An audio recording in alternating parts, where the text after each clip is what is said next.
Hey guys, welcome back. Orbomb here, bringing you another one of our live deck profiles. Today we're doing Pikachu and Zekrom with the Choo Choo Boy, with the train himself, Alolan Raichu, Tag Team GX. So one up in this deck. This is my first build of this deck, of this post-rotation build. I've taken inspiration from a lot of different builds. Mainly I wanted to try out some ideas that Omnipoke did, and I'm kind of like, you know, putting my own, like adjusting counts where I feel like could be adjusted and things like that. Before we get into the video, don't forget to drop a like if you haven't already, subscribe, share, all that good jazz. Answer the comment question today for not only a chance to win a couple of Unified Mind codes when they come out, thanks to our lovely sponsors at Guardian Gaming. Speaking of which, I have another giveaway, and we're going to be adding this to the booster box giveaways and stuff like that. They sent me an NAIC deck box. I don't know, maybe you guys want it? Maybe you guys want it? So if you guys, they sent me two. This is the one I'm keeping. There's another one that's like in my bedroom. I don't feel like going to get it. That I'm going to be giving out to you guys. So if you guys want that, answer a comment question today being, I don't know, like, who do you prefer out of these two? Raichu or Alolan Raichu?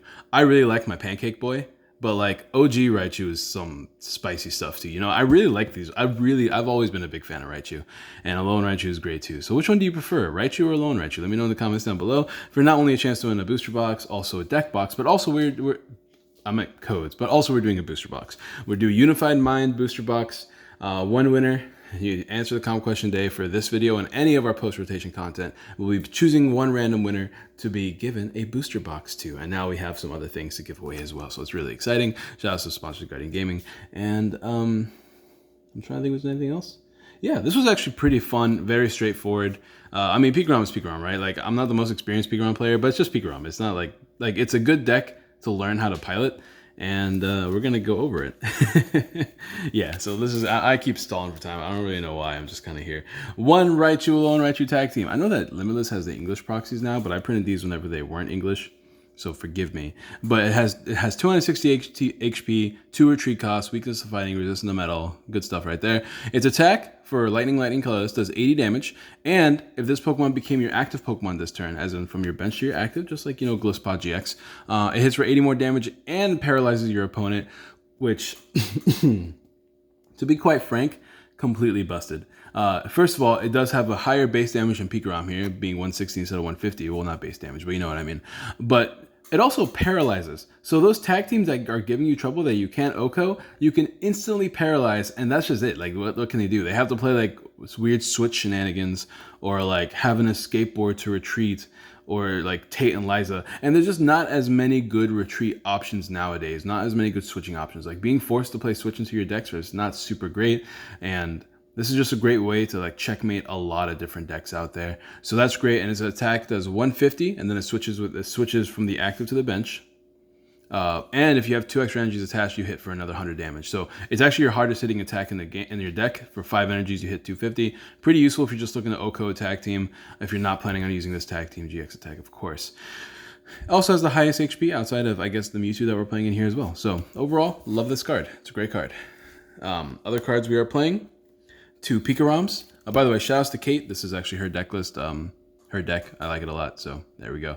150. You guys know PikaRom, right? 240 HP, weak to fighting, all the same stats except a 3 retreat cost instead of a 2. Hits for 150, puts 3 energies on the board, which is great because, you know, that's how you get your Choo Choo setup. That's how you get all your attackers set up, and then including itself, so you can use that Attack Bolt GX. 200 to the active. If you have 3 extra energies attached to yourself, 3 extra lightning energies attached to yourself, I should say.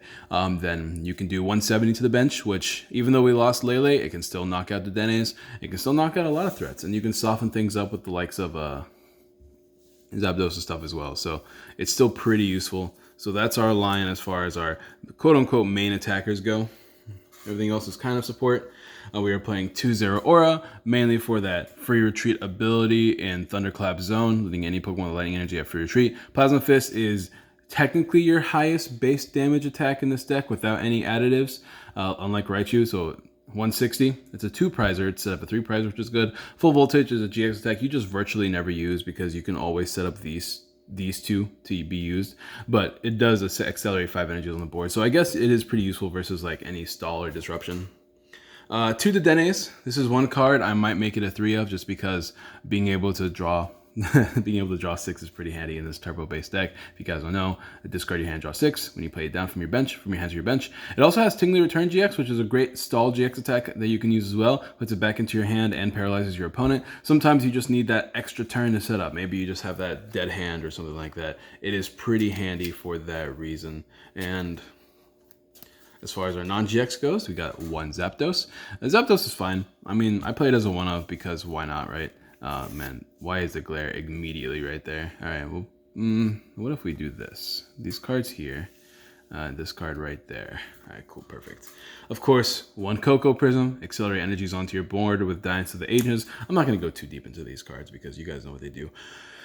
One card that I'm trying out, and this is actually shouts to Omnipoke Build for coming up with, I don't know if it's like his idea. I know it's something they used to do before, but like not many people are trying it now, and that is Rayquaza GX. Stormy Winds, being able to accelerate a lightning energy from your discard pile onto this thing by discarding the top 3 cards of your deck. Pretty much only used to get extra energy on the board so you can energy switch them off from Rayquaza to a different Pokemon. So far, I haven't found this to be very valuable because 1, your bench space is super limited in this deck now. You're usually going to have a few Dedenes, a Zero or a PikaRom. You want Choo-Choo down, maybe even a 1 prize attacker. And so Rayquaza is an iffy card. It could definitely go. I don't really feel its usefulness that much. We also play Dawn Wings. Now Dawn Wings is like low-key MVP in this deck. Not only can you like combine with Zero or reset your Choo-Choo's attack, but you can also get yourself out of awkward status conditions that people can put you in. Like all these status conditions nowadays are really, really hard to deal with. We don't play any physical switch in this deck. Maybe you can if you're afraid of Power Plant. Honestly, I think you would just play a higher supporter count if you're afraid of Power Plant, to be honest. But Invasion, being able to switch from the bench to the active, then you retreat it. You should have free retreat as long as you have a single lightning energy attached, and then you can attack with Choo-Choo, or you can get yourself out of paralysis, sleep, poison, burn, anything like that. Super low-key MVP card. And then, of course, Mew Mewtwo Tag Team, just to copy any of these attacks, giving you technically the highest HP Pokemon in the deck. So in case these things are in range of being O-Code or 2-hit KO'd or whatever, you can always attack with this thing. The downside of this thing is that it cannot abuse Electro Power. The upside is you have higher HP and you hit for a different weakness. So that's the Pokemon lineup. Do keep in mind this is a first draft of PikaRom. I know a lot of people have different opinions on how to build this deck. And let me know all the opinions in the comments down below because I'm always interested in seeing what you guys think. Because like PikaRom is very malleable, right? Like the deck will do well in most cases as long as you have the bare bone cards that are in there. Otherwise, it's all based on how well you draw, right? 4 Volkner. I like the 4 Volkner build the most out of all the lists, especially now that we have Custom Catcher, Electromagnetic Radar, Reset Stamp. There's so many items in this deck that Electro Power, of course, that there's so many items you want to grab that it almost feels pointless to not play Volkner nowadays. Sure, we have all sorts of discard draw, but discard draw is like super not great if you're trying to hold on to double Custom Catcher. So I do like the Volkner a lot in this deck. And of course, Shuffle Draw. Lily is pretty bad, but because Lily is bad because we have big hands nowadays. So instead of Lily, we are playing 2 of these Ace Trainer Draw. I can't remember if you guys remember the name of this card, let me know in the comments down below. It just means if your tag team's active, you can draw 4 cards. And it's better. I feel like if you're trying to build on your hand, it's your best option. I like it way more than I like Lily in this deck because Lily just does not draw you nearly as many cards as it used to. And like turn 1, you're not really even interested in using Lily. A lot of the time you want to use Volkner.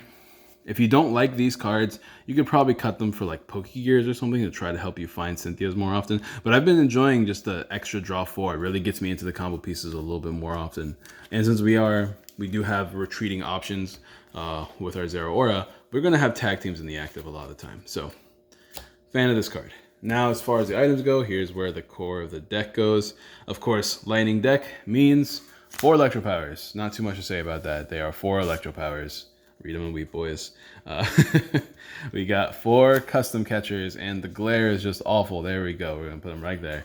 4 Custom Catchers. Helps you actually draw out of some bad hands too, just in case you need to use them last minute. But because we have Volkner, it's relatively easy to get the double Custom Catchers into our hand.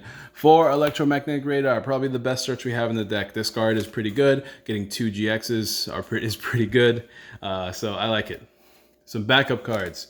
2 Cherish Ball, 2 Pokécom. I like the Pokécom. Honestly, I like the Pokécom a lot. Being able to grab your Tapu Koko easier is really nice. You know, I can also grab you other cards, but for the most part, like Pokécom pairs really well with Electromagnetic Radar because a lot of time you only want to get one GX. So being able to put one of those GXs back to grab like Coco Prism or Zapdos or something like that, or like one of your Psychic type tag teams is pretty handy.